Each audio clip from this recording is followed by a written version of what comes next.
Ayun guys, heading tayo dun sa kaibigan natin sa Stony Plain. Ano lang, isang oras at ilang oras ba? Siguro mga 45 minutes drive.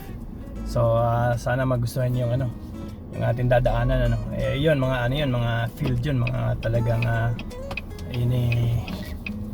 nandoon farmland mga guys ang dadaanan natin. So ayan, natin sama lang kayo sa akin guys, sana ma-enjoy nyo.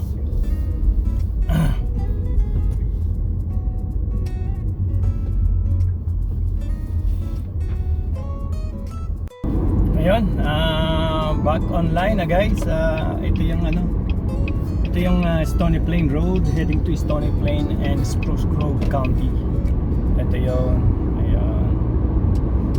So from here siguro mga 35 minutes. Yeah, ayan. Enjoy the ride guys. Itong Winterburn area na to, dati ko rin place to nung ako nasa north.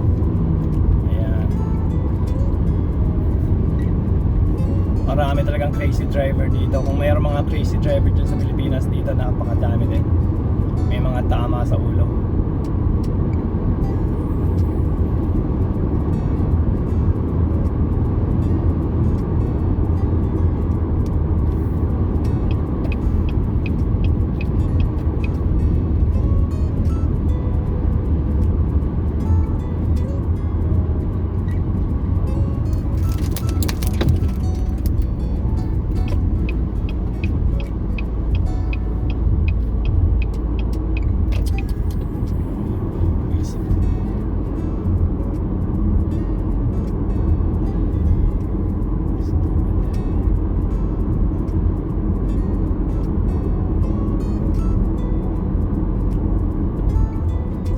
Lang construction, daming stupid talaga driver dito.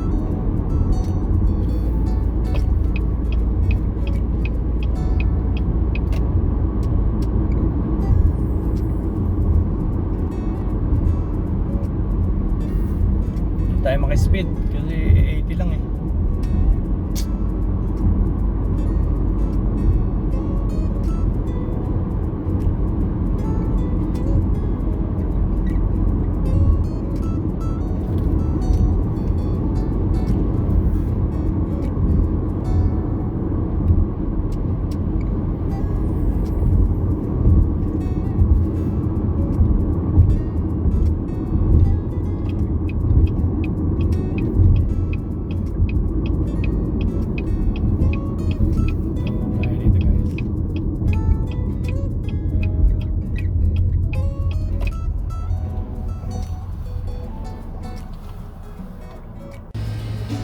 Guys, and dito ako sa Wendy's yung minute ko rin yung kaibigan ko.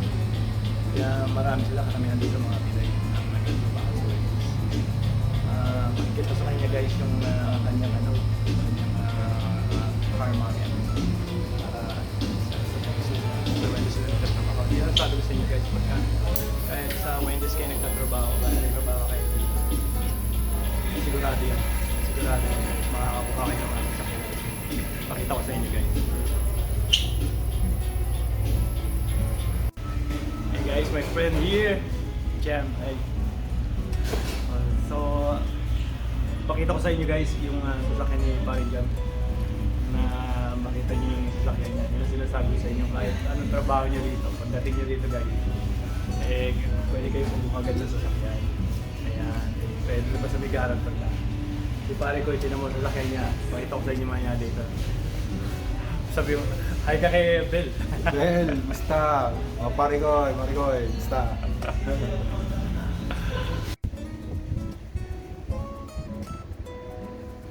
Ito guys, yung kotse nung barkada ko. Ayan, ito yung kotse, yung bago sa Wendy's yan nagtatrabaho guys. Ito, cheap compass tingnan nyo guys cheap compass yan guys, tingnan nyo. Gara niyan guys.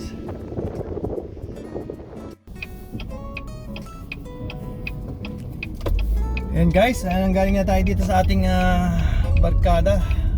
Barkada kaibigan natin nung college. Yan, pinunta ko sila sa Wendy's. Marami sila mga kaibigan natin Pinoy, kababayan natin Pinoy, at bago nating mga kaibigan. Ay, shout out sa inyo mga Wendy's, mga pare ko dyan sa Wendy's Stony Plain. Yan, Stony Plain Wendy's, shout out sa inyong lahat mga kababayan nating mga Pinoy ay dyan tatrabaho. Ayan, so yun nga ang importante dito guys. Kahit anong trabaho nyo rito, walang problema rito guys. Kotse, bahay, basta may trabaho lang kayo, makukuha nyo lahat ng luho ninyo.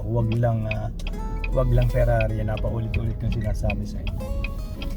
Lahat ng mga basic necessity or needs ninyo makukuha nyo guys dito. Ayun, ang sasakyan ng ating pare ko ay Compass Jeep. Ayan, isang brand ng Jeep na talagang di kalidad. Tayo pabalik na ng Edmonton. At tingnan nyo na lang guys ang ating mga daraanan at enjoy nyo na lang ang scenery. Ayun, enjoy sa scenery, enjoy the scenery guys, okay? And sit back and relax, enjoy the scenery. Ayan guys, nag-start ako dito ng ilan ng trabaho ko guys. Yun nga, inuulit ko na unang dating ko pa lang dito, yun ng 2 linggo o 3 linggo nag-list na ako ng Toyota Matrix. Yan ang kauna na akong sasakyan. Every year or every 5 years kasi nagpapalit nga ako ng sasakyan. Kasi nga sa dahilan ng ako ay hindi man mekaniko. Pag naramdaman ko ang sasakyan may problema na, ite-trade ko kaagad. Simula't sa simula guys, nung ako kumuha ng list ng Matrix o ng Toyota, wala akong dinown, wala akong perang minanggaling sa aking pocket dyan. Talagang basta may trabaho ka lang, guarantor ka at may guarantor ka, ma-approve ka ng bangko, ng maglilisa na financial institution, may sasakyan ka na agad. Yun, ang naging ko nga every 5 years. Yung Toyota ko naging 7 years, 6 years at in-rate ko siya sa isang SUV which is Hyundai Santa Fe. After 5 years, it-rate ko nga dito sa GMC kasi yung Santa Fe hindi maganda sa snow. Ito ngayon guys, kasama na lahat snow, terrain, yung mga hindi lang siya pang off-road na talagang off-road, pero masisiyahan ka naman dito. 4-wheel drive, all-wheel drive, merong traction, climbing traction, yung mga ganun. Lahat ng feature nandito na guys. Pero syempre, kung lahat ng feature ng isang sasakyan ay nandito na, kasama din yan sa presyo. Ayun, doon tayo magkakatalo guys. Ibig sabihin pati ang presyo kasama doon sa mga feature. Lahat ng may feature na mga good feature, kung nandito na lahat ng mga feature na sasakyan ninyo kasama sa presyo yan. Ayan, medyo mabigat-bigat nga lang talagang bayaran. Pero ganun pa man guys, enjoy lang natin ang buhay. Kasi sinasabi ko guys, hindi na tayo dadaan uli sa buhay na ito. Minsan lang tayo dadaan sa buhay na ito. So hindi ko sinasabi lahat ng sitwasyon ng isang tao ay swak sa sitwasyon ng ibang tao. Ibig sabihin everybody had a different situation at different taste or ang kakayanan nga sa buhay. So kung dito nga sa Canada ay kayo nagtatrabaho, yung mga basic na necessity na needs ninyo pang for everyday living ay makukuha ninyo talaga. Yun ang kagandahan dito sa Canada guys. So kung kayo naman dyan sa Pilipinas at kung anong sitwasyon at meron kayo, kung anong trabaho meron kayo, at hindi kayo masaya dun sa trabaho at sitwasyon na meron kayo, tuloy nyo lang ang search or search nyo lang or hanapin nyo lang kung saan kayo magiging masaya. Pero huwag nyong bibitawan kung ano ang meron kayo for the meantime. While you are searching, mag-stay ka or enjoy mo lang kung ano what you have right now. Ganoon. Ako noon before guys, nung mga kasolid dumating ako rito, May trabaho ako na full-time sa airport, housekeeping. I know naman na sa aking puso na hindi ako masaya doon. So ayoko kasi na nasa isang lugar lang or everyday sa ika nga tinatawag na apat na sulok ng building. Yun hindi ako so nag-continue searching ako, searches, pero hindi ako nagko-quit. Ibig sabihin while I'm searching nandun ako kung saan muna pwede tayong mag-stay or for the meantime hanggat hindi na natin natatagpuan ang ating hinahanap. Ayun, nung natagpuan ko nga itong UPS, tsaka natin inisa-isang alisin yung apat nating trabaho ko sa Tim Hortons, tinanggal na rin natin nung nag-start ako dito sa UPS. Trabaho ko sa dalawang Tim Hortons, isang airport Tim Hortons sa Vancouver at saka Tim Hortons outside Vancouver Airport. So meron pa akong isang housekeeping job. So tinanggal natin lahat yung tatlong yon at nag-focus tayo sa UPS. So nag-start ako sa UPS guys, apat ang aking department pinagtatrabuhan, which is one building pero apat na department. After ng first duty ko sa isang department which is UPS, then lipat na ako sa isang department. And my whole day is whole day na ako nagtatrabaho doon sa isang company which is a different department back in the day. Ika nga nung panahon na yun, decade na mahigit na. So until now, ngayon guys, dito lang ako nagtagal sa trabahong ito sa UPS kasi nga gusto ko yung life na lagi ako nasa labas, driving kahit na pare-parehas naman city ang nakikita mo. Nakakarating tayo sa labas ng Edmonton within Edmonton during weekdays and weekend naman tayo nakakalabas tayo ng outside city doing our job, doing our work. Doon ako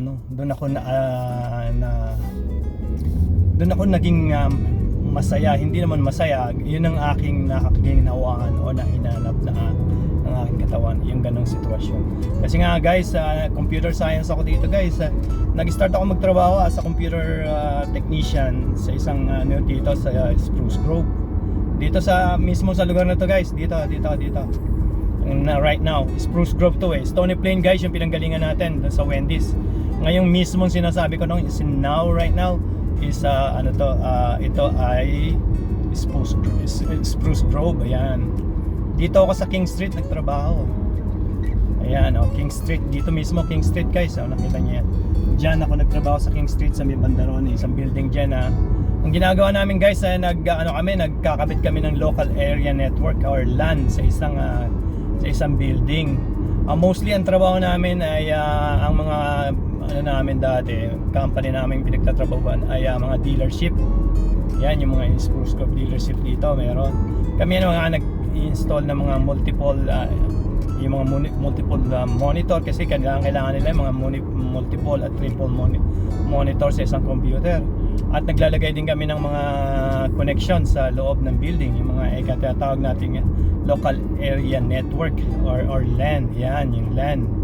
Or kami rin na nagda-diagnose, yung nagre-reprogram ng diagnostic equipment na ginagamit nila pan-diagnose ng mga kotse na brand new or lahat ng computerized car. Mostly the mostly ng car na lumalabas ngayon computerized na lahat yan. So dinadiagnose niya mga computer. Kami ang nag-aayos ng diagnostic system ng computer na nag-diagnose ng makina, ng engine o ng kotse, kung ano ang problema niya. Sabihin ng computer, may trouble ka rito mga ganito, ganyan. Kami ang gumagawa ng system nun. So hindi ako nagtagal guys, ilang lang, dahil nga hindi ako sanay sa apat na sulok ng building. Sa isang sitwasyon everyday, ako'y inaantok. Hindi sa ako'y tinatamad, ako'y inaantok. Ako'y nakakatulog sa harap ng computer. Halos pagka yung nakatitig ka na siguro mga kalahating oras, 2 oras or 1 oras na mahigit, nakakatulog na ako, which is napakahirap ng ganoon. So nag-decide ako guys na yun nga, nung mga panahon na yun, maghanap talaga. Nag-stay na ako dito talaga sa UPS. Nag-decide na ako kasi dati gusto kong baguhin nag-try na rin ako sa Pilipinas ng computer job, pero talagang hindi natin hindi kinaya ng ating system. So ito na mismo, ito na ang pinakamatagal kong trabaho guys. 1 decade and a half na ako dito sa UPS. Kaya sa UPS na ako pumuti ang buhok guys. Sa ibang bansa na aking pinuntahan napakarami ko rin naging trabaho kasi nga guys, hinahanap ko kung saan ako magiging maalwan, kung magiging masaya nga. Hindi naman masaya kung saan ka lang magiging kampante or komportable nga. Ayun ang sinasabi ko guys, ang mga kaalaman ito ang sinasabi ko nga ang friend ko, tinan mo sinasabi ko kasi walang problema, basta nakarating kayo rito wala nang problema guys. Kung ako nga lang may power na daling ko kayo lahat dito gagawin ko. So yun nga lang kung kailangan dyan pumapasok yung salitang kung. Who knows guys, one day pagka ako'y naging maraming subscriber, malay nyo guys, magtayo tayo na isang company na pwede tayong kumuha ng dyan sa Pilipinas. Ayun. Basta mag-subscribe lang guys. Sana po huwag kayong magsawang magsubaybay doon sumaybay na 543 may bago nating subscriber na yan. Tayo ay handa ng meeting para sa ating munting grupo dito sa Stony Plain. Ayan. Shout out sa inyo lahat, sa mga nagpapasalamat ako sa subscriber, sa new subscriber, old subscriber, sa mga nag-subscribe. Thank you guys, at sa mga magsusubscribe pa, salamat po.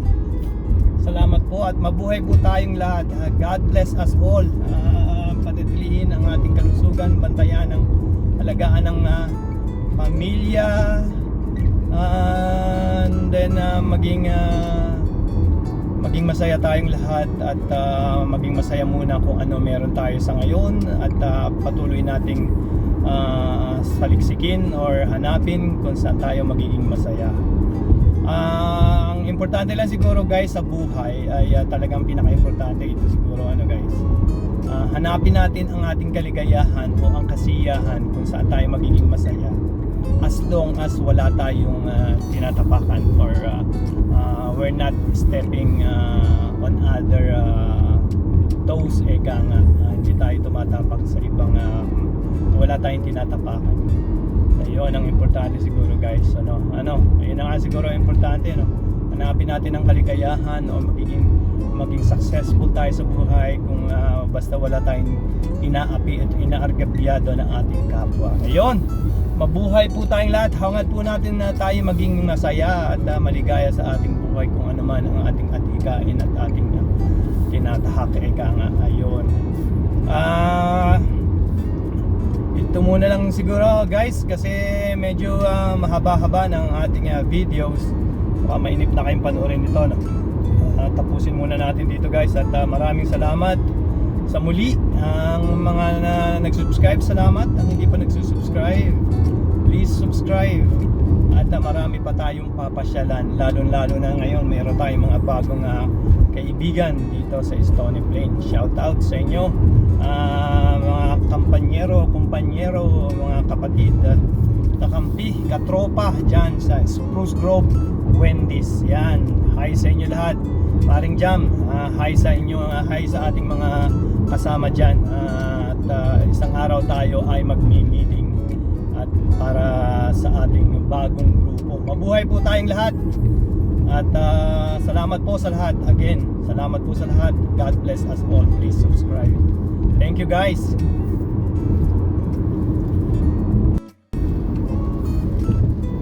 Ganda ng weather kanina guys. Biglang-bigla na lang umulan. Yan ang nandito sa Alberta. Kahit tirik na tirik ang araw ngayon, tapos biglang-bigla na lang ay mag-change siya sa atin. Talagang makikita mo yung difference. Kanina masikat ang araw, ngayon gumagamit tayo ng white para lang sa ulan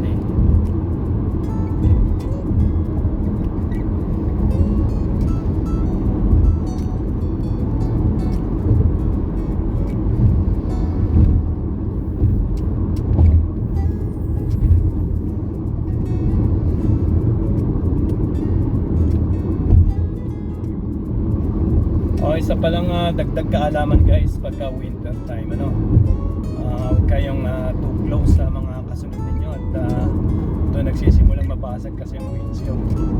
Or kahit summertime kasi minsan may